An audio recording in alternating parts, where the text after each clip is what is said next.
बहुत दिनों के बाद मैंने सोचा आप लोग से पर्सनली सारा बात करूं और जानूं कि आपके जो क्लासेस चल रहे हैं वो कैसे चल रहे हैं, आपकी पढ़ाई कैसे चल रही है, क्योंकि अभी हाफ ईयरली का एग्जाम भी आने वाला है। तो हाफ ईयरली के लिए आप लोगों की प्रैक्टिस रिवीजन जरूर शुरू हो गया होगा, क्योंकि आपका सिलेबस भी बहुत जल्दी खत्म होने वाला है। अभी शायद एक चैप्टर बाकी है। और मैंने आप लोगों को लिखा भी था बच्चे, पहला काम है कि आपको अपना सिलेबस शेयर करना है, क्योंकि हर बोर्ड का, हर स्कूल का सिलेबस डिफरेंट है। क्योंकि 11th का जो एग्जाम होता है वो स्कूल लेवल पे होता है, वो बोर्ड इसमें कोई भी उसका वो कंट्रीब्यूशन नहीं है। जब आप 10th का देते हो, जब आप 12th का देते हो, तब उसमें बोर्ड आ जाती है पिक्चर में और सबका सिमिलर कोर्स होता है। लेकिन 11th का जो एग्जाम होता है वो स्कूल के बेसिस पे होता है कि स्कूल के टीचर्स डिसाइड करते हैं कि कौन से चैप्टर्स आपको इंक्लूड होना है, कौन से नहीं। तो मैंने वैसे भी एक पूरा चैप्टर वाइज मैंने नोट करके रखा है, तो आप लोग उसमें मैच करा लेना। और उसमें अगर आपको लगता है कि कोई चैप्टर छूट रहा है तो जरूर से लिखना, ताकि वो चैप्टर भी आपको इंक्लूड कर दिया जाए। ठीक है। सो फर्स्ट एंड फॉरमोस्ट बच्चे, रेगुलर होना बहुत जरूरी है, बहुत बहुत जरूरी है कि आप रेगुलर सारे क्लासेस करो। ये इससे मेरा फायदा नहीं हो रहा है, मुझे तो सबको पढ़ाना ही है, मुझे अपनी तरफ से आपको सारा नोट्स देना ही है, सारी वर्कशीट्स आपको देना है, ताकि आप जितना अधिक से अधिक प्रैक्टिस कर सको उतना अच्छा है। ठीक है, लेकिन पढ़ना तो बच्चों आप ही को है। ठीक है, तो first and foremost be regular. क्योंकि दो कैटेगरी के मैंने बच्चों को देखा है, मैं बहुत अच्छे से आप लोगों को फॉलो भी कर रही हूँ। तो दो कैटेगरी के बच्चे, एक तो जो रेगुलर आते हैं, रेगुलर पढ़ते हैं और रेगुलर एक्टिवली पार्टिसिपेट भी करते हैं। ठीक है, और दूसरे वो हैं जो कभी कभार दिखते हैं, अचानक से एक चैप्टर में दिख गए, अचानक से कहीं पे दिख गए, कभी छुट्टी कर लिया। तो इस तरह से आपको समझने में बहुत दिक्कत होगी, आपकी मेहनत बढ़ जाएगी। सॉरी, आपकी मेहनत बढ़ जाएगी। ठीक है, तो आपको ये डिसाइड करना है कि आपको अभी मेहनत करके पढ़ना है, सक्सेसफुल होना है, ताकि आगे जाके आपकी लाइफ बहुत आराम से कटे। या आप अभी मस्ती के मूड में हो तो मस्ती कर लो कि भैया अभी तो 10th का एग्जाम दिया, फिर से एग्जाम फिर शुरू हो गया, तो इसमें ज्यादा मेहनत क्यों करें, और फिर बोर्ड एग्जाम नेक्स्ट ईयर है तो अभी क्यों मेहनत करें। ठीक है, तो ऐसे भी बच्चे हैं, तो इनके लिए क्या है, आगे का जो लाइफ है वो बहुत स्ट्रगल वाला हो जाएगा, क्योंकि आपको हर वक्त कुछ ना कुछ स्ट्रगल करना होगा। So this 11th is your base. ठीक है बच्चों, आप लोगों ने सब डिसाइड कर ही लिया होगा, कुछ ना कुछ 80% तो सबने डिसाइड किया ही होगा कि आपको फ्यूचर में जाके क्या करना है। या तो आपको चार्टर्ड अकाउंटेंसी पढ़नी है, या आपको कॉस्ट अकाउंटिंग या कंपनी सेक्रेटरी बनना है, या आपको सीयूईटी का एग्जाम 12th के बाद सीयूईटी का एग्जाम देकर आपको एक बहुत अच्छे कॉलेज से ग्रेजुएशन करना है। वो भी सबका, बहुत लोगों का टारगेट होता है। तो अगर बीकॉम कर रहे हो, अगर बीकॉम करने का इरादा है, तो प्लीज टारगेट करो कि सबसे अच्छे कॉलेज से करो। ठीक है, ताकि आपका ग्रेजुएशन भी बहुत अच्छा सा हो। क्योंकि ये जो भी चैप्टर्स आप पढ़ रहे हो, आप देखोगे सीए का एग्जाम, जो सीए का सिलेबस है, आप देखोगे जो अकाउंट्स में आप पढ़ रहे हो वो सारे चैप्टर्स सिमिलर हैं। कुछ 11th के हैं, कुछ आपको 12th में भी मिलेंगे। अभी मेहनत करोगे तो जैसे ही 12th पास करोगे आप सीए का फाउंडेशन देने के लिए एलिजिबल हो जाओगे। और जिनको जिनको मन है कि वो सीए करेंगे, तो वो बाद में मेरे से भी इंटरैक्ट कर सकते हैं। और दूसरी बात है कि आपको नंबर मैं दे रही हूँ, आप इंटरैक्ट जरूर करना। मुझे बहुत अच्छा लगेगा कि आप व्हाट्सएप में इंटरैक्ट करो मेरे साथ और अपने प्रॉब्लम्स को भी शेयर करो, कोई भी प्रॉब्लम हो। जैसे अब मुझे विकास सर से काफी शिकायत मिली हुई है कि बच्चों को कोई डाउट्स ही नहीं है। मैम सब बहुत अच्छे अच्छे बच्चे हैं, बिल्कुल पढ़ाई में एकदम एक्सीलेंट, बहुत अच्छी बात है भाई। ठीक है, आप लोगों को अगर कोई डाउट नहीं है तो बहुत ही अच्छी बात है। लेकिन अगर डाउट्स हैं तो आप इस व्हाट्सएप नंबर पे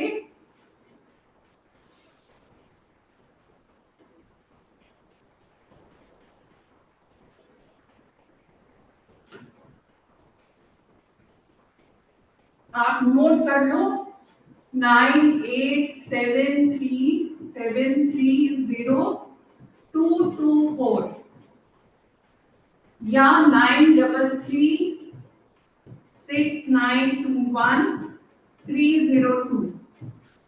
ये आप दोनों नंबर पे आप कोशिश करो, ये वाले नंबर पे आप व्हाट्सएप में सारे डाउट्स अपने लिख के दोगे, क्योंकि अभी आपका पूरा कोर्स भी कंप्लीट होने वाला है। अब आपके शुरू होने वाले होंगे, जैसे ही आपके कोर्स कंप्लीट हो जाएगा आपके रिविजन वर्कशीट्स, एक यूनिट टेस्ट, ये सारे शुरू हो जाएंगे, रिविजन एक्सरसाइजेस शुरू हो जाएंगे। तो आप अपने जो डाउट्स हैं उसको अगर लिख के दोगे, अगर आपके बहुत सारे डाउट्स होंगे तो हम 1-to-1 सेशन भी ले सकते हैं, ठीक है। और अगर आपके बहुत सारे लोगों का कॉमन डाउट्स होगा तो हम उसके लिए क्लास ही अलग से करेंगे, ठीक है। तो ये सारे बच्चों को ये ध्यान में रखना है, ठीक है। आप लोग लिखते भी रहो, यस मैम आपको समझ में आ रहा है, आप लोग इंटरैक्ट करोगे कि नहीं, क्योंकि मैंने आपको बहुत सारी वर्कशीट्स दी भी हैं और आज भी मैं आपको बहुत सारे और वर्कशीट्स दूंगी, जब मतलब शुरू से लेके अभी तक के जितने भी आपने चैप्टर्स कवर किए हैं उसकी वर्कशीट्स मैं आपको देने वाली हूँ, ठीक है। तो उसमें भी अगर आपको कोई डाउट्स होगा तो आप इस व्हाट्सएप नंबर में लिख के दोगे, छोटे डाउट्स होंगे तुरंत आपको सॉल्व करके दे दिया जाएगा, या अगर बहुत सारे डाउट्स होंगे तो आपको इसके लिए अलग से क्लास होगा। इसके अलावा भी मैं धीरे धीरे जैसे बढ़ूंगी आपको और भी चीजें बताऊंगी कि ये नेक्स्ट वीक आपका बहुत इंपॉर्टेंट होने वाला है, तो बड़े ध्यान से पूरा क्लास में रहो, पूरा एंड तक देखो। 1 घंटे का बस आधा घंटे और मैं लूंगी और आपको इंपॉर्टेंट बहुत सारी चीजें बताऊंगी, ठीक है।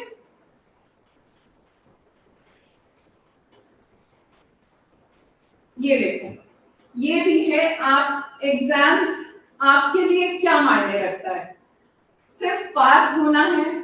बहुत बच्चे ऐसे हैं कि सिर्फ भैया पास होना है उनको, क्योंकि 11th का मार्क्स मैटर नहीं करता है, ठीक है। कुछ बच्चे हैं नहीं मुझे टॉप करना है, या किसी किसी को ऐसा है कि मम्मी पापा ने बोला है कि मेरे को 80% मार्क्स लाना है, इसलिए मैं बस उतना ही पढ़ूंगा ताकि मेरे 80% मार्क्स आ जाए। और कुछ ऐसे बच्चे भी हैं जो बहुत इंटेलिजेंट हो या बहुत सोच समझ के स्ट्रैटेजिक वे से जो पढ़ रहे हैं वो कॉन्सेप्ट क्लियर करने में ज्यादा ध्यान रखेंगे, क्योंकि बच्चों यही वाला कॉन्सेप्ट आपको सीए, सीएस, बीकॉम उसके आगे भी आपको काम आएगा ये सारा चीज, ठीक है। तो हमेशा एक दूरदर्शिता जो होना चाहिए, फोर साइटेडनेस जो होना चाहिए वो रख के आप पढ़ो, क्योंकि आपने आपके दिमाग में, आप सारे बच्चों के दिमाग में ये भी आ रहा होगा ना कि 10th में मैंने बहुत पढ़ लिया, अब 11th में पढ़ना नहीं है।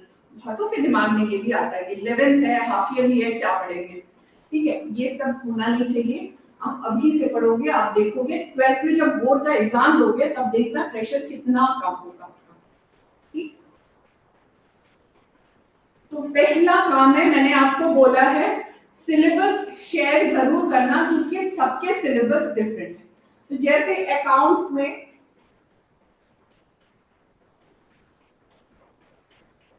मैंने यहाँ नोट कर रखा है ये सारे चैप्टर्स अकॉर्डिंग, ये मैक्सिमम स्कूल में यही वाला सिलेबस हाफ ईयरली का आ रहा है। आपके स्कूल में क्या है आप हमें शेयर करके बताना बच्चे, ठीक है। आपको बताना है कि आपके स्कूल में क्या क्या है। अकाउंट्स में आपको मालूम है शुरू के 5-6 चैप्टर्स आपके सारे थ्योरी, थ्योरी जरूर पढ़ना है, थ्योरी को भी ध्यान में रखना है, क्योंकि अकाउंट सिर्फ प्रैक्टिकल ही नहीं है, ठीक। उसके बाद इंट्रोडक्शन, कॉन्सेप्ट्स, प्रिंसिपल्स, जो भी 5-6 चैप्टर्स हैं आपके वो भी कवर हो जाते हैं। उसके बाद accounting equation, rules of debit credit, journal, ledger, cash book, subsidiary book, अभी आप लोग सब्सिडियरी बुक्स खत्म कर रहे हो। उसके बाद बीआरएस है, उसके बाद ट्रायल बैलेंस है। इसके अलावा भी बहुत सारे, आई होप यही है सारे बच्चों का, आपके पास आ गया होगा सिलेबस। और आपके सारे बच्चे सबके यही वाले हैं या कुछ और है? अकाउंटिंग इक्वेशन भी है बच्चा, अकाउंटिंग इक्वेशन ये है। आपके सिलेबस में है नहीं क्या? अकाउंटिंग इक्वेशन तो होना जरूरी है।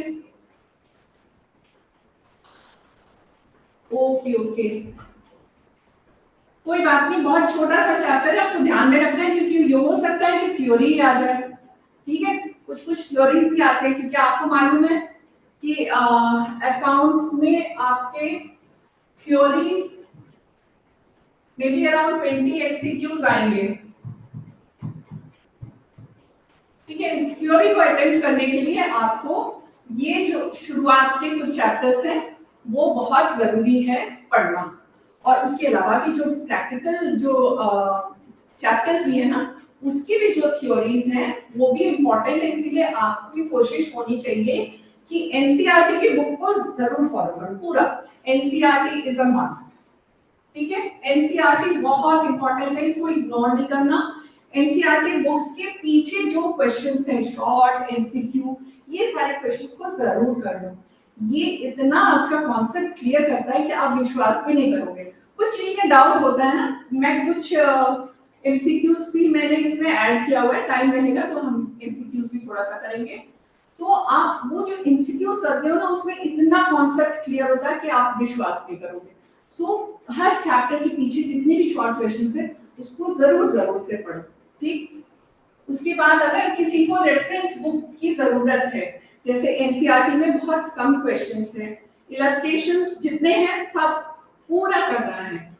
एक बार तो देख के कर रहे हो, उसके अलावा भी आप उसको बिना देखे भी उसको सॉल्व करो। रेफरेंस बुक में आपको टीएस ग्रेवाल और डीके गोयल अच्छा है, ये आप देख सकते हो। इसके अलावा भी हम अपने ब्राइट माइंड गुरुकुल के भी बहुत सारे वर्कशीट्स देंगे, उसमें तरह तरह के क्वेश्चंस होंगे, वो भी आपको बहुत फायदा है। अब आपको सारे क्वेश्चंस हम दे रहे हैं, हमारे पास आंसर की तो है, लेकिन हम चाहेंगे कि आप क्वेश्चंस करो। आंसर की हम बाद में आपको शेयर करेंगे। ठीक है, तो पहले आप अपने लेवल से पूरे क्वेश्चंस करोगे, उसके बाद फिर हम आपको आंसर कीज भी देंगे। नोट्स आपने बना रखे हैं, मैं शुरू से हर वीडियो में हर लेक्चर में मैं बोलती रहती हूँ कि बच्चे नोट्स जरूर बनाना, बहुत हेल्प करता है। एक नोट कॉपी जो एग्जाम हॉल में जा रहे हो, आप अपने घर से लेके स्कूल तक जा रहे हो, तो उसी वक्त अगर आप उस नोट कॉपी को पढ़ लो तो आपको बहुत बहुत फायदा होगा। ठीक है, प्रैक्टिस रेगुलरली, और ये बहुत इंपॉर्टेंट है। अभी आप जैसे प्रैक्टिस कर रहे हो तो हर सम को फॉर्मेट बना बना के आप प्रैक्टिस करते हो। हर सम को फॉर्मेट बना के प्रैक्टिस करना, चाहे आप उसको स्केल से कर रहे हो या नहीं कर रहे हो वो इंपॉर्टेंट नहीं है, स्केल से आपका टाइम वेस्ट होगा, लेकिन एक T form, debit, credit, rupees डालना, ठीक है, टू एंड बाई, डेट डालना, ये बहुत इंपॉर्टेंट है। ठीक है, टाइम मैनेजमेंट बहुत जरूरी है, एंड आप इस तरह से पढ़ोगे तो आपके कॉन्सेप्ट्स, हर चीज को आप पढ़ोगे ना, उसको एक बार सोचोगे कि हम क्या कर रहे हैं, क्यों कर रहे हैं, दिमाग में हमारा ये क्लियर है कि नहीं। ठीक है, ये हो गया आपका अकाउंट्स का।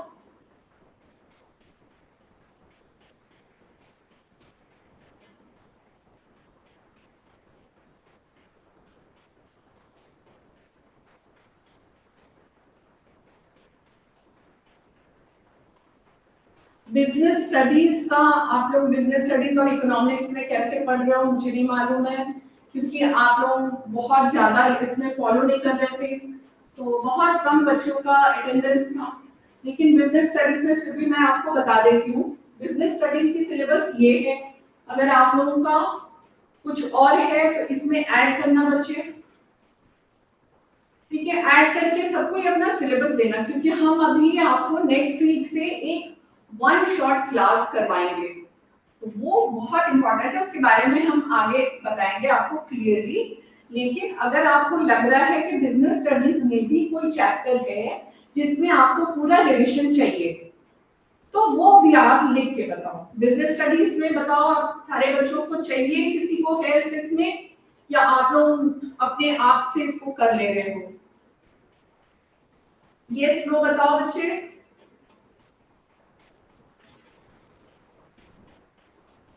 बिजनेस स्टडीज बहुत इंटरेस्टिंग सा चैप्टर है, सब्जेक्ट है, बिजनेस स्टडीज को पढ़ने के लिए आप प्रैक्टिकली हमेशा देखो, आप कहीं पे भी जाते हो, बाहर मॉल में जा रहे हो, दुकान में जा रहे हो, अपनी सोसाइटी के दुकान में जा रहे हो, कहीं पे भी जा रहे हो, तो आप प्रैक्टिकली देखो और समझने की कोशिश करो। आपके घर में कोई डिलीवरी करने आ रहा है तो उसको भी समझो, उसको भी प्रैक्टिकली चिंता करो कि कैसे आ रहा है।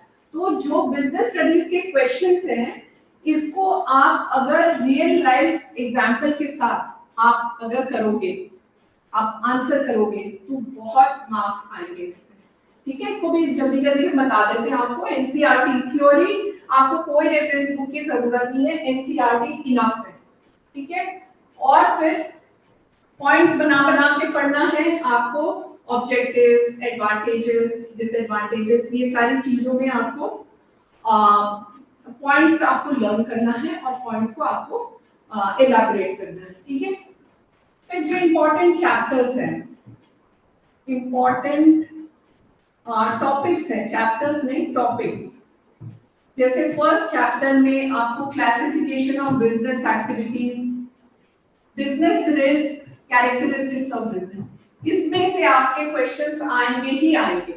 ठीक है, इसको अच्छे से पढ़ के जाना है। चैप्टर 2 में बहुत सारे फॉर्म्स ऑफ बिजनेस ऑर्गेनाइजेशन है, सोल प्रोप्राइटर से लेके कंपनी तक है। इसमें सबसे इंपॉर्टेंट है पार्टनरशिप, इसको बहुत अच्छे से पढ़ के जाना है। कंपनीज भी इंपॉर्टेंट है, इसको भी आप देख लेना। थर्ड वाला चैप्टर है, उसमें joint venture, departmental undertaking, global enterprise, MNCs वगैरह, ये सब आप बहुत ध्यान से पढ़ लेना। फोर्थ वाला चैप्टर है types of bank accounts, insurance, इसमें भी आपके केस स्टडीज आ जाएंगे। आपको एक केस दे दिया जाएगा, उसमें से आपके क्वेश्चंस आएंगे। ठीक है, तो क्लियर रहेगा तो आप उसको सॉल्व कर सकते हैं। ठीक है, ओके। अगर बीएसटी में बच्चे, बीएसटी में कौन सा चैप्टर आपको चाहिए, तो फिर हम उसी का फिर वन शॉट अरेंज कर पाएंगे। ठीक है, ये आप लिख के दो। बीएसटी में मीनल को चाहिए, बीएसटी में practical examples with case studies. Any specific chapter बच्चे? कोई अगर स्पेसिफिक चैप्टर के ऊपर आपको चाहिए या आपको जनरल पूरा, ये बताना। ठीक है, तो उसी तरह से हम अपना वन शॉट का क्लास ये होता है कि हम इसको प्लान कर रहे हैं कि 1 घंटे में या 1.5 घंटे में जो भी क्लास होगा, जितना भी टाइम लगेगा, एक पूरा चैप्टर का पूरा ओवरव्यू आपको पूरा पढ़ाएंगे, ताकि आपकी पूरी मतलब पढ़ाई का रिविजन आपका हो जाए।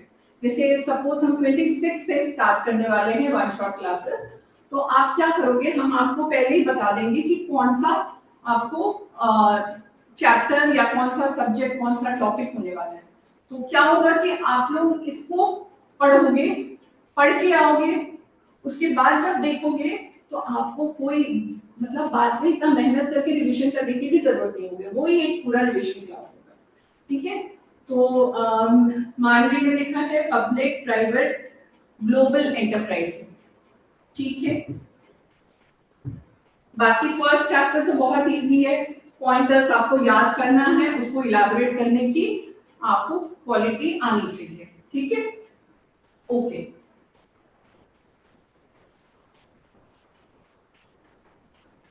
इसी तरह से हमारा इकोनॉमिक्स भी है।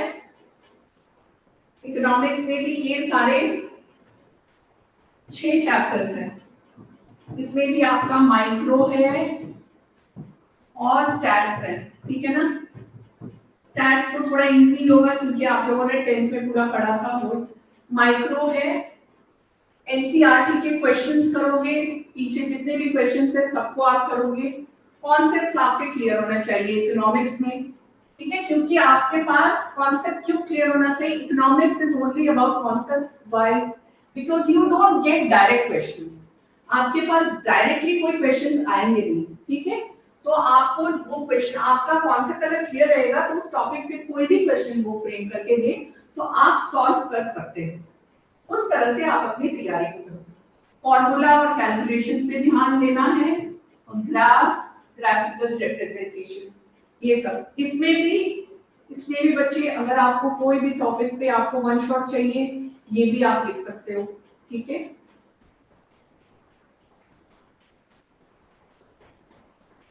इसके अलावा आपकी पढ़ाई मेन आपको क्या क्या चीजों पे फोकस करना है, ठीक है, ये भी आप जानते हो, लेकिन फिर भी मैं आपको आपके साथ थोड़ा सा इसको शेयर कर दूं। जैसे एनसीईआरटी, एनसीईआरटी को बच्चे बिल्कुल भी इग्नोर नहीं करना। एनसीईआरटी में जितना भी है पूरी रीडिंग लगाओ, ठीक है, क्योंकि ये बहुत अच्छे से ये गवर्नमेंट ने अपना पूरा फ्रेम करके इस सब पूरे हर सब्जेक्ट के लिए बुक्स बनाए हैं, तो और क्वेश्चंस भी इसी से बेस्ड करके ही आते हैं। तो एनसीईआरटी को पूरा फुल आप थरोली आप पढ़ोगे। एनसीईआरटी के क्वेश्चंस जो भी हैं पीछे ये आप सॉल्व करो। एमसीक्यूज अगर हो सके अरेंज कर सकते हो, प्रीवियस ईयर के क्वेश्चंस अगर आपके सीनियर से आपको मिल सकता है तो इसको जरूर ध्यान में रखना, इसको प्रैक्टिस करना। प्रीवियस ईयर के क्वेश्चन बहुत हेल्पफुल होते हैं क्योंकि कुछ ना कुछ आपको रिपीट आ ही जाते हैं, ठीक है। इलस्ट्रेशन एनसीईआरटी के सारे करना, अगर आप कोई रेफरेंस बुक भी फॉलो कर रहे हो तो उसमें भी इलस्ट्रेशंस को पहले लेना, क्योंकि उसमें पूरा दिया हुआ है कैसे उसको सॉल्व किया गया, तो वो हेल्प करता है आपको, ठीक है। फिर हम आपको ब्राइट माइंड गुरुकुल का वर्कशीट हम टाइम टू टाइम आपको सब्जेक्ट वाइज हर सब्जेक्ट का हम देते रहेंगे, हर टॉपिक का। और अगर आपको चाहिए कि आपको बेसिकली अकाउंट्स ही अभी पढ़ रहे हो, तो अगर आपको किसी और चीज का भी आपको चाहिए क्वेश्चन आंसर, तो आप लिख के मुझे बताओगे इसी फोन नंबर पे, जिस जो फोन नंबर मैंने आपको नोट कराया है, तो हम उसके लिए भी वर्कशीट्स आपको अवेलेबल करा देंगे। इको के सिलेबस में क्या कंफ्यूजन है बच्चे, आप अपना सिलेबस हमें शेयर करो, ठीक है, तो उसके बाद फिर हम आपसे डिस्कस कर सकते हैं। इको का सिलेबस सबके हर स्कूल का डिफरेंट डिफरेंट है, डिपेंड करता है टीचर ने कितना कवर किया है, उसी के बेसिस पे वो अपना पढ़ाते हैं। और इको में भी आपको अगर वन शॉट चाहिए ये भी आप लिख के देना, कौन से सब्जेक्ट कौन से टॉपिक में चाहिए, इसको हम फिर टेकअप करेंगे ताकि आपका रिवीजन अच्छे से हो जाए, ठीक है। ये स्टडी पैटर्न ये हमने बहुत सारे बच्चों के साथ शेयर किया है, आपके साथ भी आज शेयर कर रहे हैं, ये आप भी हो सकता है कर रहे होगे, जैसे मैं डिस्कस करूंगी आपको भी लग रहा होगा कि हाँ ऐसा हम करते हैं। ये बहुत सक्सेसफुल एक प्लान है, ठीक, इसको देखो।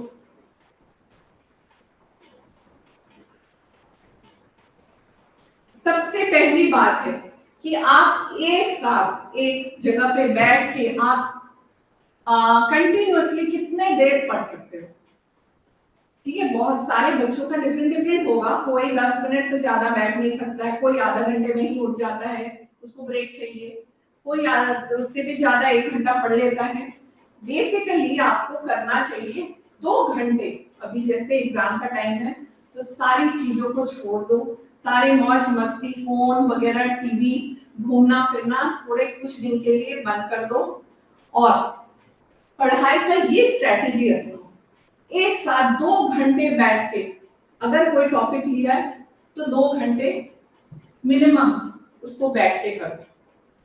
आप देखना एक बार में अगर आप छोड़ दो तो यार उसके बाद फिर से उसमें आके फिर से वो दिमाग लगा के पढ़ने में थोड़ी दिक्कत होगी। कोशिश करो 2 घंटे बैठ के एक सब्जेक्ट कोई भी पढ़ो, ठीक है, उससे ज्यादा नहीं। 2 घंटे के बाद आपको थोड़ा सा मतलब काफी बोरिंग लगने लगेगा, इसीलिए आप फिर सब्जेक्ट चेंज करो, स्विच शिफ्ट बिटवीन सब्जेक्ट, ठीक है। अगर आपने बीएसटी अब स्टार्ट कर दिया, एक चैप्टर पढ़ रहे हो, एक चैप्टर अगर पढ़ लिया जो भी पढ़ रहे हो, उसके बाद फिर आप कोई और चीज ले लो, इंग्लिश पढ़ लो या मैथ्स कर लो, ठीक है। और हमेशा थ्योरी प्रैक्टिकल इस तरह से आप शिफ्ट करके पढ़ोगे तो आपका और भी ज्यादा इंटरेस्टिंग लगेगा। Right and learn business studies basically आप लिख लिख के पढ़ो। बच्चे बहुत टाइम लगता है मैम, हो सकता है टाइम लगता होगा, लेकिन बच्चे अगर एक बार लिख के पढ़ने की आदत हो जाएगी ना, तो आप देखना वो आपके दिमाग में बहुत ज्यादा दिन तक रहेगा।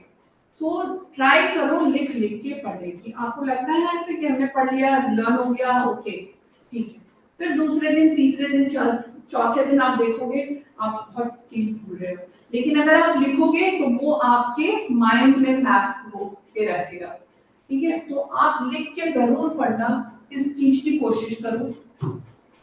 प्रैक्टिकल प्रॉब्लम्स तो आपको करना ही है बहुत। हर दिन बच्चे जर्नल एंट्रीज, लेजर हर दिन करो। 5 जर्नल एंट्रीज, 10 जर्नल एंट्रीज कम से कम जरूर करो। बेसिकली आपकी जर्नल एंट्रीज ही बेस है। अगर जर्नल एंट्रीज आपकी अच्छी होंगी तो आप ट्रायल बैलेंस तक अच्छे से कर पाओगे। ठीक है, सो बेसिकली है जर्नल एंट्रीज। अर्ली मॉर्निंग में क्या रिवाइज करना चाहिए? हम अपने बच्चों के लिए हमेशा टाइम टेबल रखते थे मॉर्निंग का 5 to 7। अगर स्कूल आप 8 बजे जा रहे हो तो 5 to 7 मॉर्निंग में आप थ्योरी कोई भी सब्जेक्ट आप ले लो। 5 से 7, 5 बजे उठ जाओ बच्चे, सारे लोग, अभी एग्जाम टाइम है, सुबह सुबह उठ जाओ। उठ के पढ़ना, कौन कौन सुबह सुबह उठ के पढ़ता है? मॉर्निंग में जो पढ़ते हैं वो बहुत दिन तक दिमाग में रहता है। सो किसको किसको मॉर्निंग में पढ़ने की आदत है भैया? लिखो लिखो लिखो।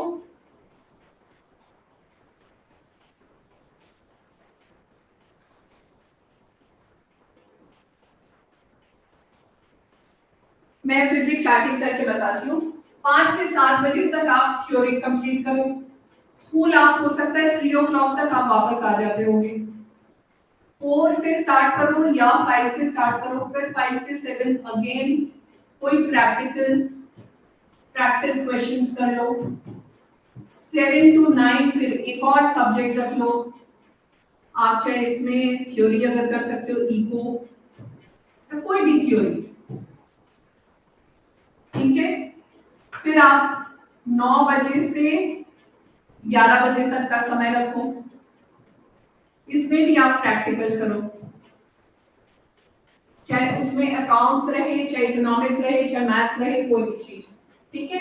तो इस तरह से आप 2 घंटे इसमें ले लिए, 2 घंटे ये 2 घंटे का आपकी 8 घंटे की पूरे दिन की पढ़ाई, मिनिमम 8 घंटे की अभी पढ़ाई तो होनी ही चाहिए। इससे भी ज्यादा अगर कर सकते हो बहुत अच्छा है, क्योंकि आज हर चैप्टर, इसमें आपको अकाउंट्स रोज करना है, अकाउंट्स एवरी डे, मैथ्स अगर आपका मैथ्स है ये भी एवरी डे करना है। Eco, business studies alternate days आप ले सकते हो, ठीक है। और बाकी के भी जो भी आपके हैं वो आप वीकली 2 दिन या 3 दिन कर सकते हो। ये आपका पूरा मतलब बेसिकली चार्ट होगा जो आप हाफ ईयरली एग्जाम्स में आप अपना शेड्यूल कर सकते हो, ठीक है। और सबसे जरूरी बात है बच्चे, ये सारी तो आपकी पढ़ाई पढ़ाई पढ़ाई, कितना हम बता रहे हैं आपको पढ़ाई पढ़ाई करना है, लेकिन बहुत जरूरी है कि आपको हेल्दी रहना है। आप खाना अच्छे से खाओ, टाइम से खाओ और हेल्दी खाओ, ठीक है। और अपनी नींद को भी पूरी लो। 7 घंटे मिनिमम, 7 to 8 आवर्स नींद आपको पूरा होना चाहिए। तो अच्छे से सो, अच्छे से अपने दिमाग को पीसफुल रखो और उसके बाद अच्छे से पढ़ाई करो। और मुझे शेयर भी करना है आपको अपने मार्क्स, क्योंकि मुझे पता है आप लोग जो रेगुलर स्टूडेंट्स हैं उसके मार्क्स बहुत अच्छे आएंगे। तो मुझे चाहिए कि आप अपने मार्क्स भी अपने सामने देखो इम्प्रूव होते हुए, जितना आप सोचते हो। और एक और चीज है, आप जैसे पढ़ते हो तो आप अपने आप को मैनिफेस्ट भी कर सकते हो। जैसे मुझे इस बार 80/80 अकाउंट्स में लाना ही है, ठीक है। 1-2 मार्क्स इधर उधर हो गए, ठीक है चलेगा, लेकिन आप टारगेट करो कि आपको 80 ही लाना है। अब 80 लाने के लिए आपको क्या क्या करना है, आपके लिए हम लोगों ने इतना फायदा, जैसे स्कूल में तो आप पढ़ ही रहे हो, स्कूल में आपको टीचर्स पढ़ा रही हैं, वो एक जगह आपको कॉन्सेप्ट क्लियर हो रहे हैं। उसके बाद फिर आप आके यहाँ पे विकास सर से भी आप पढ़ रहे हो, ठीक है। तो आपके कॉन्सेप्ट बहुत अच्छे से क्लियर हो। उसके अलावा भी हम आपको वर्कशीट्स, रिविजन एक्सरसाइजेस सारे प्रोवाइड करेंगे, तो आपके मार्क्स ऑटोमेटिकली बहुत इंप्रूव होने चाहिए। ये प्रॉमिस करो और उसके बाद फिर अपनी पढ़ाई करो, ठीक है। अब मैं आपको बताती हूँ कि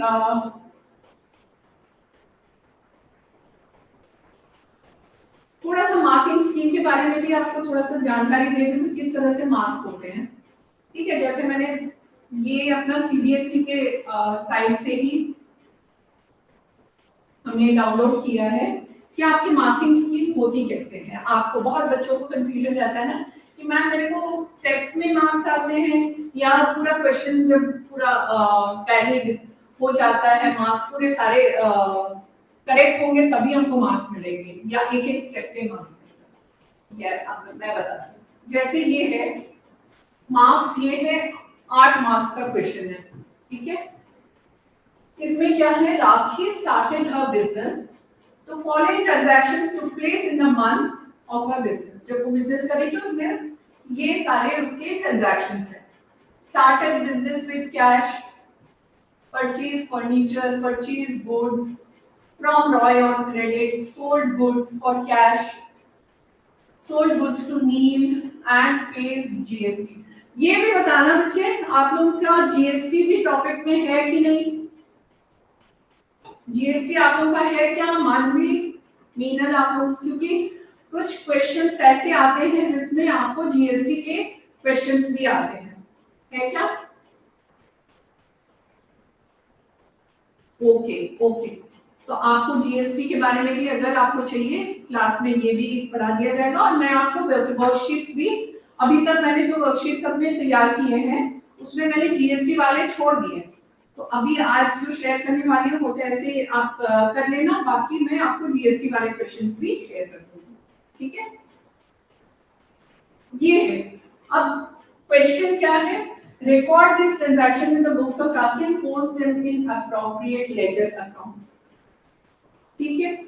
तो कितने हो गए आपके, 1 2 3 4 5 6, 6 आइटम्स हैं, 6 एंट्रीज होंगी। और आपको क्या करना क्या है, in the books of Rakhi and post them in ledger, आपको लेजर बनाना है बेसिकली। तो आप देखोगे कितने लेजर्स आपके बने हैं। स्टार्टेड बिजनेस विद कैश, यानी कैश कैपिटल, ठीक है। Purchase furniture for 12,000, furniture, purchase goods from Roy on credit, यानी सेल रॉय ऑन क्रेडिट है तो रॉय का अकाउंट होगा। Sold some goods for cash, the cost was this, sold sales तो है ही, कैश है ही। Sold goods to Neel worth 9,000 on credit, Neel का अकाउंट भी बनेगा। Pays GST, GST. और क्या होगा, कोई छूट रहा है, कैपिटल अकाउंट हो गया, cash, sold goods for cash, the cost was this much, ठीक है। तो इतने आपको लेजर अकाउंट्स भी बनाने हैं। ये सम को सॉल्व करने के लिए आपको इतने लेजर अकाउंट्स बनाने हैं। कैश, ठीक है, कैश में आप एंट्री करोगे debit credit. Started business with cash, so cash debited to capital 180,000, ठीक। ये आपका 1 मार्क का क्वेश्चन है। और हर जो अकाउंट बना रहे हो इसको ठीक से बना रहे हो कि नहीं, इस पे भी आपका मार्क्स है। फॉर्मेट पे बनाना है, फॉर्मेट कैरीज मार्क्स, अलग से फॉर्मेट का मार्क्स नहीं होता, लेकिन अगर फॉर्मेट नहीं बनाओगे तो मार्क्स कटेगा, ठीक है। तो इसमें तो आपको 1 2 3 4 5 6 मार्क्स इसके हो गए, और जो अकाउंट ठीक से बना रहे हो उसके आपको 2 मार्क्स और हो जाएंगे। So 1 2 3 4 5 6 marks plus 2 marks for ये ledgers, ये आपका ब्रेकअप होता है। अगर इसमें आपके कोई भी 2 क्वेश्चन अगर गलत हो गए तो आपको वो 2 मार्क्स मिलेगा नहीं, लेकिन अगर आपके बाकी के 4 ठीक है तो आपको वो 4 मार्क्स जरूर मिलेंगे, ठीक है। तो ये होता है मार्किंग स्कीम।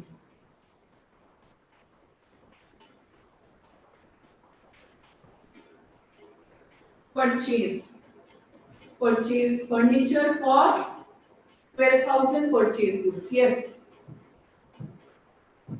एक छूट गया था, वेरी गुड, वेरी गुड मानवी। ये आपको समझ में आ गया, इसीलिए आप जब भी क्वेश्चन अटेम्प्ट करोगे तो आप देख लेना मार्क्स कितना है। थ्योरी पक्का करके जाना, सब पूरा थ्योरी में बहुत अच्छे मार्क्स आ जाते हैं, एकदम फुल मार्क्स आ जाएंगे। प्रैक्टिकल में अगर आपके एक दो कुछ गलत हो गया तो 2 मार्क्स कट जाते हैं, लेकिन थ्योरी में आपके पूरे मार्क्स आ जाते हैं। ठीक है, तो थ्योरी करके जाना है और प्रैक्टिस बहुत करना है। बेसिकली आपका पूरा जर्नल एंट्री बहुत अच्छा होना चाहिए। मैं आपको जर्नल के बहुत सारे क्वेश्चंस दूंगी, आप उसको अटेम्प्ट करना। डाउट्स होगा तो डाउट भी आप व्हाट्सएप में लिखोगे, तभी हम आपको उसका एक क्लास अरेंज कर देंगे, या फिर आपके अगर बहुत सारे क्वेश्चंस होंगे, क्वेरीज होंगे तो 1-to-1 सेशन भी हो सकता है। ठीक है, ओके डन। मुझे लगता है काफी कुछ मैंने आपका, इसके अलावा इसके बारे में भी बता देते हैं। आप देखोगे हर जगह पे ये 26 अगस्त से हम लोग वन शॉट क्लास कर रहे हैं। ठीक है, वन शॉट का मतलब है कि एक क्लास में ही आपका एक एक चैप्टर कंप्लीट होना है।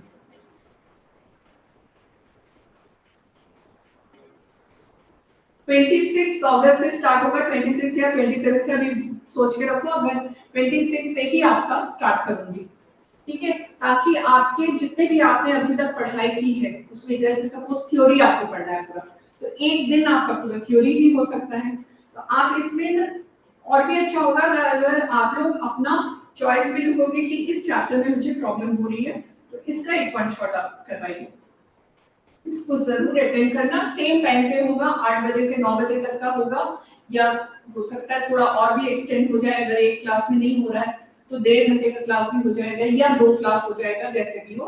ठीक है, वन शॉट फ्रॉम 26 अगस्त। ठीक है, वन शॉट क्लासेस, हर टॉपिक के ऊपर पूरा एक ओवरव्यू होगा, पूरा रिवीजन हो जाएगा। तो हर दिन जो भी होगा उसके पहले मैं आपको बता दूंगी, ताकि आप रिवाइज करके तभी आके अटेंड करो, तो उससे आपको फायदा होगा। ठीक है, कुछ और भी आप लोगों की डाउट्स हैं, कुछ और भी आपको पूछना तो बता सकते हो बच्चे। वैसे विकास सर की शिकायत ये है कि बच्चे डाउट्स नहीं पूछते हैं, क्या ये सच है? क्योंकि सिर्फ आप क्लास करोगे, क्लास फॉलो करोगे तो हमें भी अच्छा नहीं लगेगा, हमको मालूम होना चाहिए कि आपके डाउट्स आपके कुछ रह रहे हैं या आपको सब कुछ समझ में आ रहा है अच्छे से।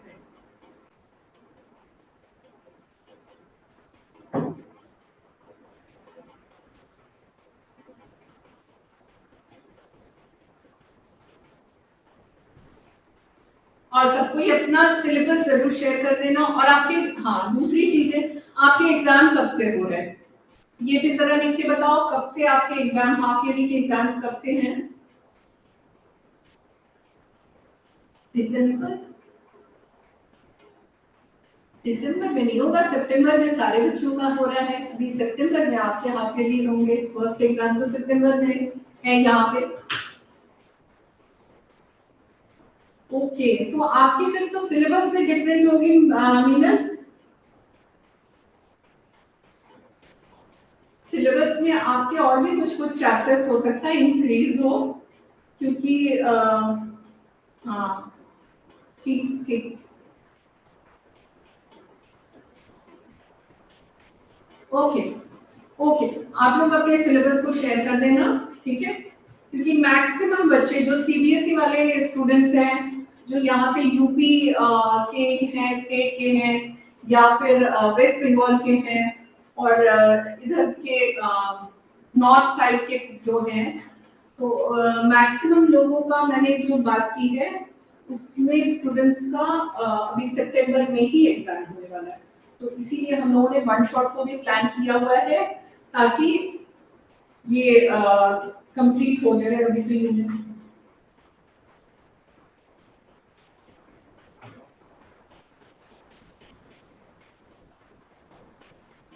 ठीक है ठीक है, ओके बच्चे, आप लोग शेयर करना अपना वो सिलेबस।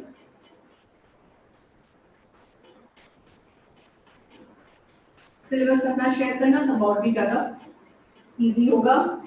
तो आज कुछ थ्योरी क्वेश्चंस भी मैं लेके आई हूँ, अभी कुछ टाइम भी है, आप लोग करने के लिए तैयार हो? बताओ। कुछ एमसीक्यूज हैं, एमसीक्यूज करोगे?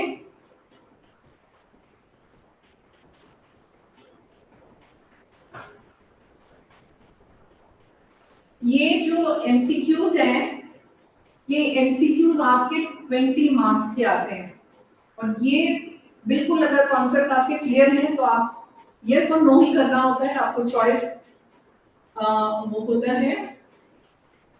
तो चलो फटाफट इसको करते हैं हम लोग, ठीक है। Purchase return shows dash balance, debit, credit, zero, none of these. फटाफट बोलो। परचेज रिटर्न्स,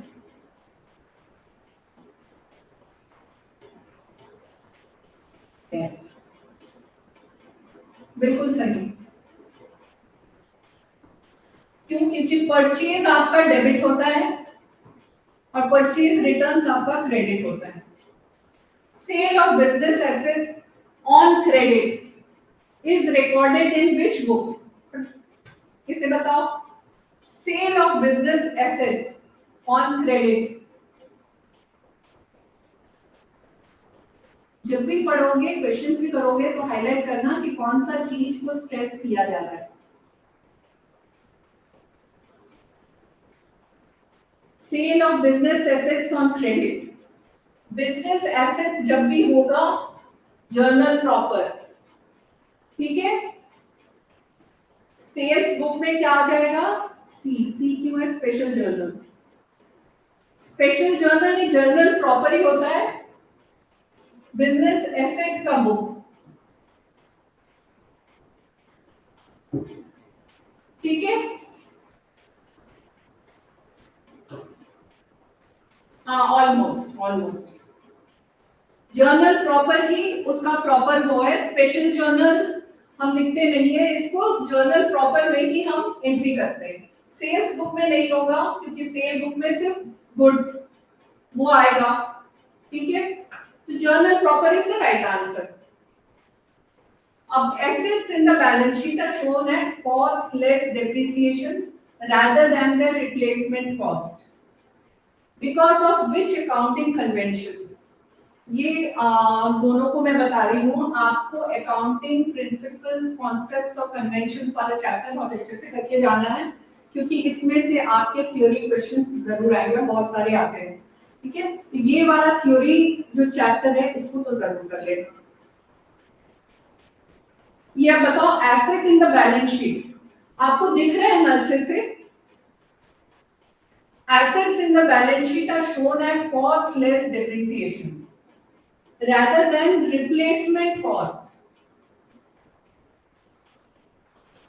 मतलब इसको जब भी बैलेंस शीट में हम दिखाते हैं तो एसेट को कॉस्ट प्राइस लेस डेप्रिसिएशन में दिखाते हैं,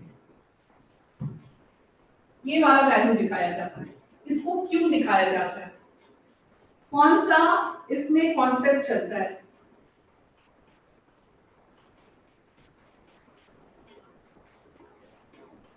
बताओ बताओ बताओ, जल्दी जल्दी बताओ।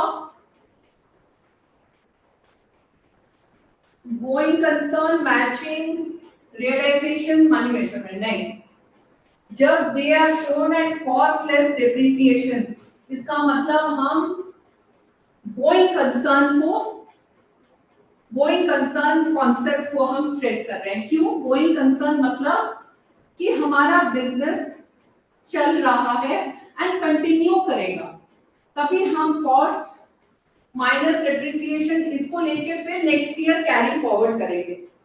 तो कैरी फॉरवर्ड तभी करेंगे जब ये बिजनेस रहेगा। सो business is a going concern concept, इसको हम ये दिखाएगा। और अगर रिप्लेसमेंट कॉस्ट दिखा दे तो ये खत्म हो गया, इसको हम नहीं दिखाएंगे। तो गोइंग कंसर्न कॉन्सेप्ट में हम कॉस्ट को नेक्स्ट ईयर भी हम कैरी फॉरवर्ड करेंगे, ठीक है। अब आगे चलते हैं। दूसरा, under the cash basis of accounting, cash basis of accounting, basis of accounting कितने हैं हमारे? दो। Cash and accrual. Cash basis of accounting में expenses are recorded on payment basis on being accrued either A or B and none of these। Cash basis लिखो लिखो लिखो बच्चे, cash basis of accounting में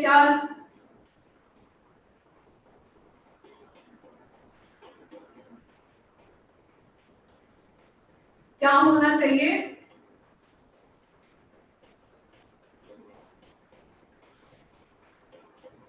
डी, नन ऑफ दीज। नहीं, किसका किसका आप आंसर कर रहे हो? ये होना चाहिए पेमेंट बेसिस, एक्सपेंसेस पेमेंट। जो कैश बेसिस ऑफ अकाउंटिंग होता है तो कैश में जितना इस साल जो ट्रांजैक्शन पीरियड होता है उसमें जितना आपने रिसीव किया कैश में इनकम वो शो करना होता है, और जितना आपने पे किया एक्सपेंसेस वो शो करना होता है, इसके अलावा कुछ भी नहीं।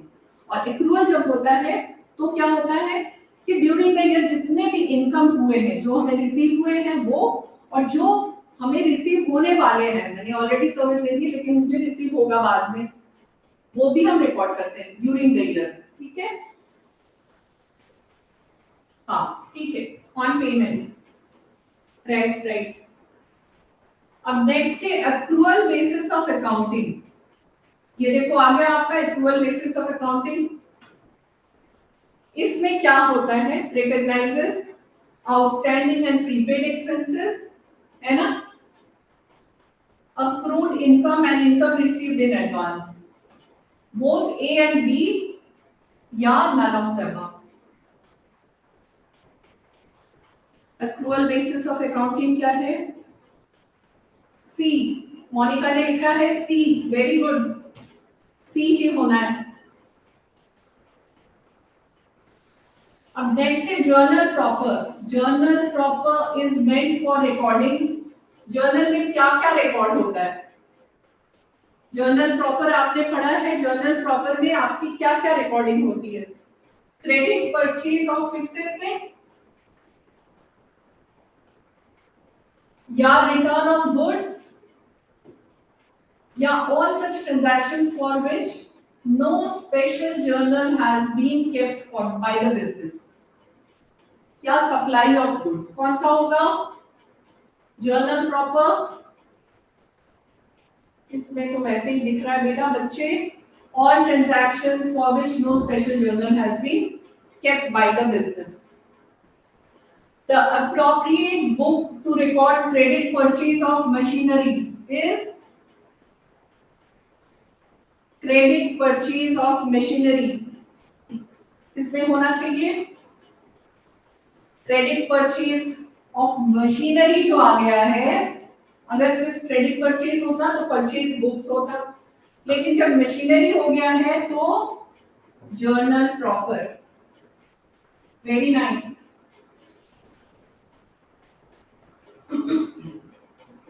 इन accounts recording is done of, accounts में किस चीज की रिकॉर्डिंग होती है?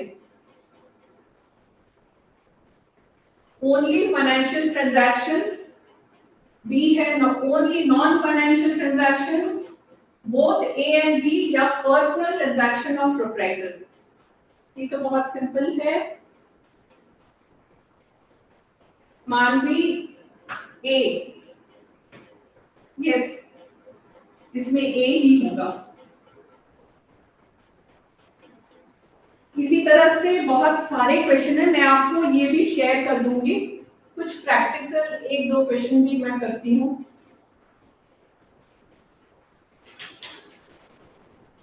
टाइम है ना?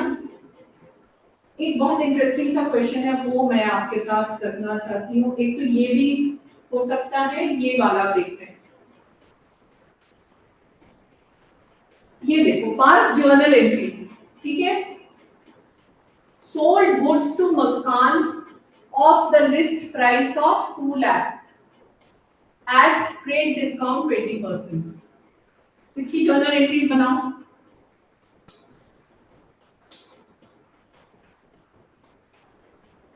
sold goods to Muskan for a list price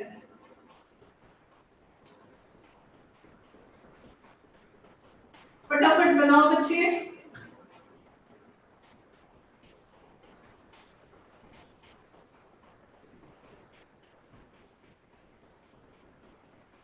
comment में लिखो फटाफट ये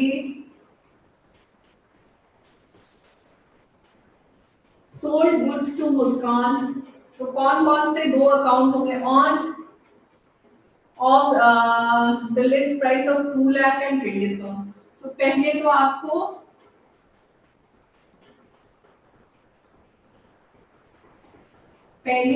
एक कैलकुलेशन करना है। 2 लाख ट्रेड डिस्काउंट कितना है 20%, 40, सो 1,60,000। ठीक है ना। तो आपको मालूम है ट्रेड डिस्काउंट में कभी भी एंट्री नहीं होती है ट्रेड डिस्काउंट की। सो डायरेक्ट हम क्या करेंगे, सोल्ड गुड्स टू मुस्कान, मुस्कान को क्रेडिट में सेल किया गया है। सो मुस्कान डेबिट टू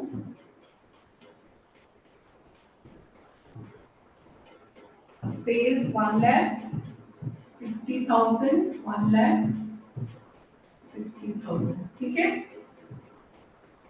और नरेशन भी डाल देना बीइंग गुड्स सोल्ड। ठीक है। ओके। अब सेकंड क्या है, Muskan return goods of list price of 5,000। ये लिख के बताओ। ये मैं चाहती हूं कि ये आप लोग सभी लिख के दो। Very good. सेल्स वाली अकाउंट एंट्री तो एकदम ठीक है। सेकंड वाली एंट्री सबको करना है। इसको लिख के बताओ तभी मुझे समझ में आएगा।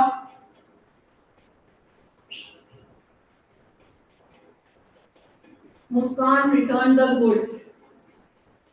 लिखो लिखो लिखो। Yes, sales return debit to Muskan. ये तो आप लोगों ने ठीक लिखा है, सेल्स रिटर्न टू मुस्कान, लेकिन अमाउंट क्या होगा। मीनल ने लिखा है 4,900, मानवी ने लिखा है 4,000। कैसे, किसका सही है। List price 5,000। ठीक है। सो प्राइस ऑफ गुड्स क्या हो गया 5,000 जो रिटर्न हुआ है, ये लिस्ट प्राइस है। और इसमें ट्रेड डिस्काउंट कितना था 20%। 20% मतलब 1,000। ठीक है। So it will be 4,000। सो ये जो रिटर्न होगा ये आपका 4,000। ठीक है। सो मानवी दोनों ने ठीक लिखा है। ठीक है, समझ में आ गया। ये छोटे छोटे ट्रिकी क्वेश्चन है, जब आप क्वेश्चन पढ़ोगे ना तो इसको आप अंडरलाइन कर देना, ताकि जब सेकेंड टाइम जब सॉल्व करने जाओगे तो आपको प्रॉब्लम होगा ही नहीं। ठीक है। अब क्या है, receive from Muskan full payment under A cash discount of 4%। अब इसका बस आपको तो एंट्री मालूम है, अमाउंट बताओ कितना होगा। Receive from Muskan cash debit discount debit to Muskan, क्या एंट्री होगा।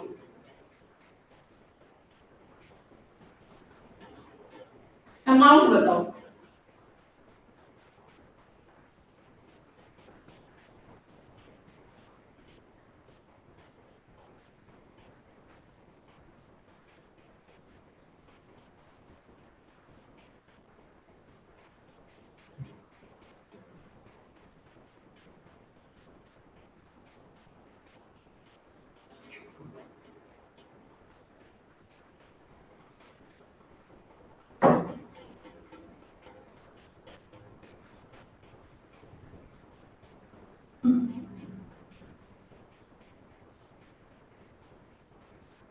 आ रहा है, हो रहा है, वेट करूं।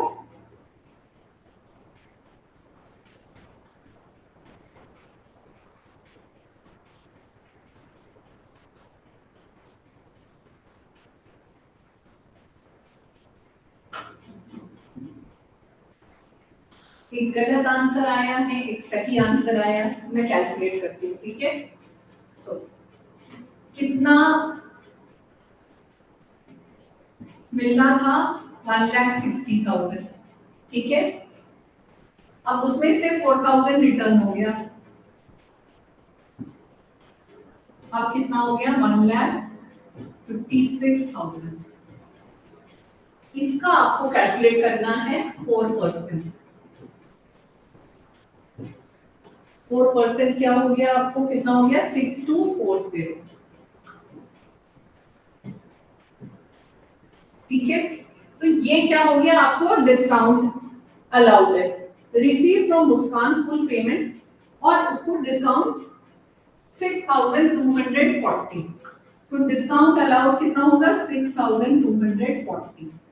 और हमें मिलना कितना था मुस्कान से? 1,56,000, ठीक है ना।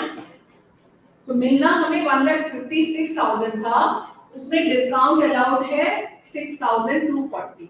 सो बैलेंस मुझे कैश में मिला है, वो क्या होना चाहिए?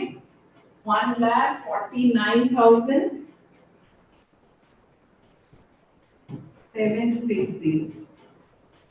ये है आपका करेक्ट आंसर। मीनल, आपको समझ में आया? यस, ठीक है, ठीक है, ठीक है। सब बच्चे ने अच्छे से किया है।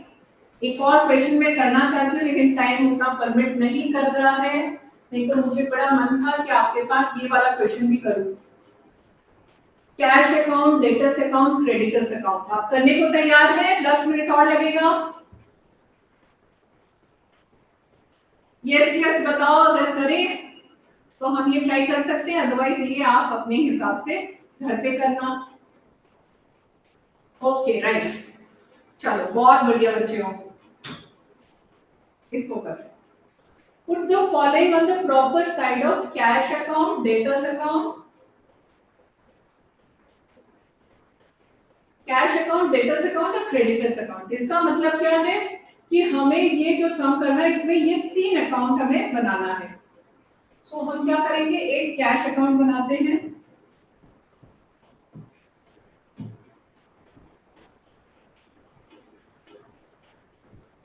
डेबिट, क्रेडिट, रुपीस रुपीस सब लिख देना मुझे।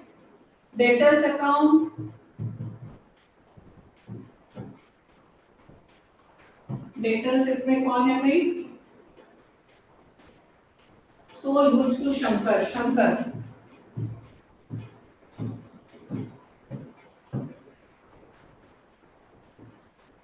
बच्चे आप लोग भी सॉल्व करो, ठीक है, फिर मेरे साथ मैच कराना, ठीक। मैं वेट नहीं करूंगी, आप लोग भी सॉल्व करते रहो और मैच करके देखना ठीक आ रहा है कि नहीं। और क्रेडिटर्स वाला अकाउंट क्या है? पहले सम पढ़ लेते हैं कौन है क्रेडिटर, उसके बाद इसका नाम लिख लेंगे। डेबिट, क्रेडिट, ठीक है। सो सोल्ड गुड्स, ठीक है, ओके सब बच्चे ready? Sold goods to Shankar on credit, यानी क्रेडिट सेल। कैश में सोल्ड, क्रेडिट सेल आएगा? नहीं आएगा। सो गुड्स सोल्ड हुआ है शंकर को on credit, so Shankar debit to sale. यहाँ पे डेट भी डालना बच्चे, यहाँ पे डेट्स यहाँ पे लिखा नहीं है कोई, लेकिन आपको डेट का कॉलम डालना है 50,000, ठीक है। Now sold goods to Ghanshyam for cash, cash में है तो कैश में आएगा, ठीक है। So cash debit to sales, that is 30,000। हो गया? सबने लिखा है? समझ में आ रहा है? यस यस लिखते जाना बच्चे। Purchase goods from Mohan on credit, अब ये मोहन होगा। परचेज, सो बाय परचेजेस, 25,000, ठीक है, फटाफट हम कर रहे हैं, हो रहा है ना, समझ में आ रहा है ना आप लोग को? रिसीव्ड फ्रॉम शंकर 29,000, यानी इसको कैश मिला है शंकर से, कैश में आएगा। So cash received from Shankar, so cash debited to Shankar 29,000।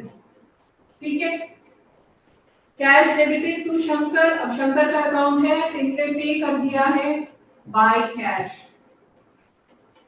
29,000। Okay, एक और तरीका है, आप जैसे जर्नल एंट्री लिखते हो ना, जैसे ये वाला है कैश डेबिट, इसको रीड करते हैं हम लोग कैसे, मैं इसके पहले भी एक बार बताया आपको, कैश बुक पढ़ा रहे थे तो कैश डेबिट टू शंकर। ठीक, अब शंकर के अकाउंट में जब बाय रहता है तो हम इसको ऐसे पढ़ते हैं, cash debit to Shankar, cross देखते रहना कि हमने ठीक दिखाया है। ऐसे बहुत सारे बच्चे हो जाएंगे, यहाँ पे भी डेबिट कर लिया, यहाँ पे भी डेबिट, गलती हो गया, लेकिन ये ध्यान में रहेगा तो आप गलती कभी नहीं करोगे। ठीक है, अब receive from Shankar, Shankar return the goods, Shankar के पास गुड्स था, गुड्स रिटर्न किया, तो इसमें कैश इन्वॉल्व है क्या? नहीं, सिर्फ गुड्स रिटर्न हुआ है। गुड्स रिटर्न कितने का हुआ है? 1000। ठीक है, तो शंकर ने सेल किया था बाय गुड्स रिटर्न, यानी सेल रिटर्न 1000। कैश में कोई एंट्री नहीं होगा क्योंकि गुड्स रिटर्न हो गया है। ठीक है, sold goods to Shankar for cash 5000, cash to sale is 5000। Shankar को 5000 का सेल हुआ है, तो इसलिए ये टू सेल्स होगा, शंकर के अकाउंट में कुछ नहीं आएगा क्योंकि ये कैश की एंट्री है। Return goods to Mohan, Mohan को रिटर्न हुआ है गुड्स, टू परचेज रिटर्न 2000। ठीक है, and paid rent bye rent 4000। आ गया समझ में मुझे? सबने अब ठीक ठीक ठीक, हम लोग के पास, हम लोग की इतनी एक्सपीरियंस हो गई तो छोटी छोटी चीजें बहुत आप लोग के साथ शेयर करने में बहुत अच्छा लगता है, और अगर बच्चों ने वो एक्सेप्ट किया, उसको फॉलो किया तो और भी अच्छा लगता है। ठीक है, तो ये सारे एंट्री आप लोग को समझ में आया। अब बैलेंसिंग भी फटाफट कर लेते हैं, बैलेंसिंग में प्रॉब्लम नहीं होना चाहिए। 64,000, सो यहाँ पे हम लिखेंगे बाय बैलेंस ब्रॉड डाउन 60,000।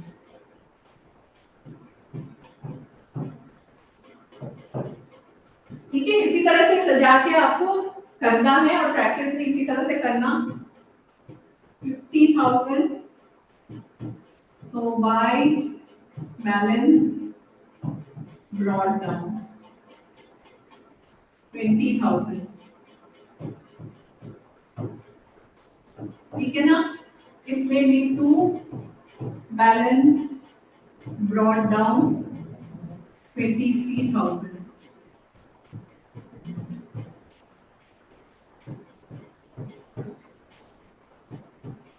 बाकी बच्चे आप लोग बहुत अच्छे से प्रैक्टिस करो, हम चाहते हैं कि आपके मार्क्स बहुत अच्छे आए, आप सब कोई एग्जाम के बाद ये आके कहे कि मैम मेरे मार्क्स इतने अच्छे आए, मुझे इससे ज्यादा खुशी कुछ भी नहीं हो सकती है। ठीक है, तो मैं जाते जाते एक बच्चे का थोड़ा सा एक्सपीरियंस बता देती हूँ। मेरी एक स्टूडेंट थी, उसको बिजनेस स्टडीज थ्योरी में उसने कैसे पढ़ाई की, उसने सारे जो पॉइंट्स होते हैं, मैंने बताया था कि पॉइंट्स अच्छे से लर्न करना है, इलैबोरेट करना आपको अच्छे से आना चाहिए। सारे पॉइंट्स उसने लर्न कर लिए, जब एग्जाम में गए, उसके एग्जाम में जाने के पहले भी उसने कहा कि मुझे सारे याद है, मैं सब कुछ और वहां पे अपने वर्ड्स पे बना बना के मैं लिख लूंगी, क्योंकि बिजनेस स्टडीज बहुत इंटरेस्टिंग सा सब्जेक्ट है, आप समझोगे तो आप अपने पॉइंट्स को इलैबोरेट भी कर सकते हो, लेकिन सीरियसली आपको पढ़ना है ना। तो उसने क्या किया, पॉइंट्स वहां पे तो सारा लर्न हो गया, वहां पे जाके पॉइंट्स आधा टेंशन में उसने आधे पॉइंट्स तो उतार दिए। अब उसको इलैबोरेट करना ही नहीं आ रहा है, 2-2 मार्क्स, 2-2 लाइन लिख के खत्म। उसने पढ़ा नहीं था और अपने वर्ड्स में बनाना उस टाइम पीरियड में तो काफी डिफिकल्ट सा काम है। पेपर भी छूटा उसका, मार्क्स भी अच्छे नहीं आए, उसको 60 परसेंट 60s में आए और रोते रोते आए कि मैम देखिए आपने बताया था, मैंने वैसे ही पढ़ा है। लेकिन बच्चे ऐसे नहीं, उसके बाद फिर मैंने उसको अच्छे से समझाया कि किस तरह से आपको अप्रोच करना है। सिर्फ ऐसे लर्न करने से नहीं होगा, आपको बिजनेस स्टडीज में भी लिख लिख के थोड़ा पढ़ना होगा, और प्रैक्टिकल जो हम बता रहे हैं ना, आप अगर अपने एग्जांपल्स भी उसमें कोट करोगे तो आपको बहुत अच्छे मार्क्स आएंगे। तो आई थिंक आपके साथ मुझे स्पेंड करके बहुत अच्छा लगा, आप लोगों को भी अच्छा लगा होगा। जो जो इम्पोर्टेंट चीजें मैंने आपसे शेयर की, हो सकता है वो भी आप अडॉप्ट करो, आपको अच्छी तैयारी आपकी हो, ये शुभकामना मैं आपको दे रही हूँ। आप अच्छे से पढ़ो और फिर इस एग्जाम के पहले फिर मैं एक बनाऊंगी आपके साथ, फिर से डिस्कस करेंगे और फाइनल एक अच्छे से। और ये जो वन शॉट के ये क्लास होने वाले हैं, उसकी आप टॉपिक अपने अपने टॉपिक्स ऑफ चॉइस ये बता सकते हो, और सेकंड थिंग है आप अपनी सिलेबस को शेयर करना। ठीक है, सो ओके बच्चों, बाय।